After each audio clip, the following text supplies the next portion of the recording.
दूसरी तरफ खबर यह है कि अवाम को अभी 10 घंटे बिजली मैसर है। 14 घंटे बिजली की तवील लोड शेडिंग शुरू हो चुकी है, लेकिन अभी 10 घंटे अवाम को बिजली मैसर है और अवाम की तरफ से जो एहतजाज सामने आ रहा है, इसलिए हुकूमत उस पर खामोश है। शायद हुकूमत उस वक्त बात करेगी जब बिजली बिल्कुल खत्म हो जाएगी और अवाम को बिल्कुल मैसर नहीं होगी।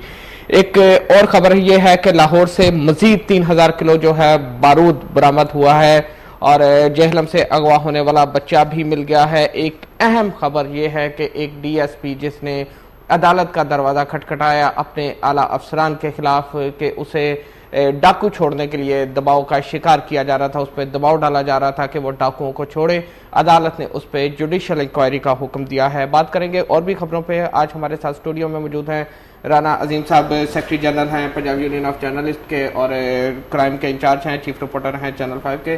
साथ नईम साकिब साहब हैं, सीनियर जर्नलिस्ट हैं, एंकर पर्सन हैं। नईम साहब, राना अजीम साहब, खुश आमदीद आपको। सबसे पहले बात करते हैं डीएसपी की खबर की। एक डीएसपी ने अदालत का दरवाज़ा खटखटाया है इंसाफ के हुसूल के लिए। उनका कहना यह है कि जी आला अफसरान मुझ पर दबाव डाल रहे हैं कि मैं डाकुओं को छोड़ दूं और अगर मैंने डाकुओं को ना छोड़ा तो मुझे सस्पेंड कर दिया जाएगा, मुझे मार दिया जाएगा। और पहली बात जो सस्पेंड करने वाली है उस पर उन्होंने अमल कर दिया है, मुझे मुअत्तल कर दिया है, इसलिए मैं अदालत में गया हूँ, इसलिए मैं मीडिया की तरफ आया हूँ। कैसे देखेंगे इन हालात को आप राना साहब, आप बताइए। जी अर्शद साहब, बिल्कुल आपने बजा कहा कि पहला उन्होंने अमल कर दिया, उसे मुअत्तल कर दिया। माजरत से शायद आपको इल्म नहीं कि महकमा पुलिस में और फौज के अंदर एक डिसिप्लिन है। पिछले दिनों बलोचिस्तान में बहुत से पुलिस एहलकारों ने जब प्रोटेस्ट किया तो उस पर उन लोगों को मुअत्तल कर दिया गया, क्योंकि जब उनको नौकरी दी जाती है तो किन किन की कई चीज़ों पर उनसे दस्तखत करवाए जाते हैं। उनका एक रूल होता है कि आपने अगर प्रोटेस्ट करना है तो एक बाई रिटन लिखकर आपने आला अफसरान को भेजना है। अगर आखिरी हद तक उस पर अमल नहीं होता तो उसके बाद आपने जो भी करना है उसके लिए भी उनका एक कोड बना हुआ है, उसमें जाना है।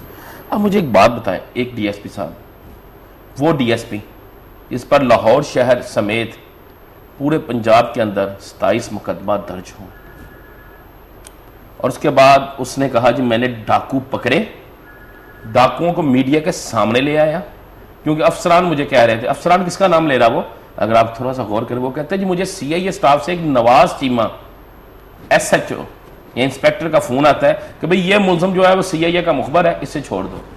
वो खुद अपनी तहरीर में लिख रहा है, मीडिया के सामने जा रहा है।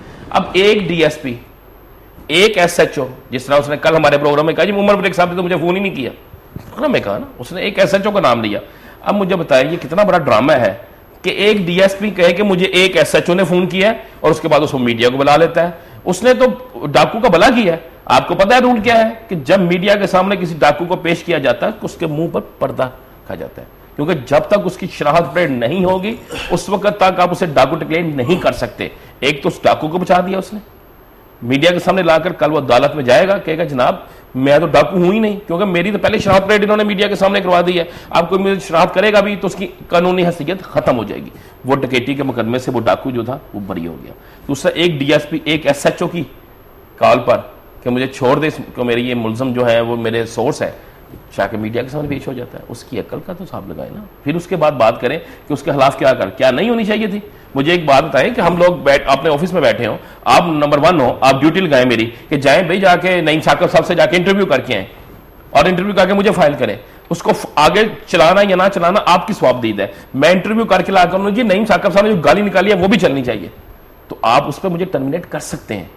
आप उसके मजाज हैं, आपके पास इख्तियार है, आप कानून आइन के मुताबिक कर सकते हैं। और उसके बाद ये नहीं मैं जाके चौक में खड़ा हो जाऊँ मुझे क्यों इन्होंने टर्मिनेट किया, ये तो कोई बात नहीं। टर्मिनेट किया, फारिग नहीं किया नौकरी से, सिर्फ आपसे पूछा जाएगा, आप वजूहात बताएंगे, अगर आप क्लियर होंगे तो बाहर आ जाएंगे। आगे भी तो इतनी दफा मुअत्तल हुए ना।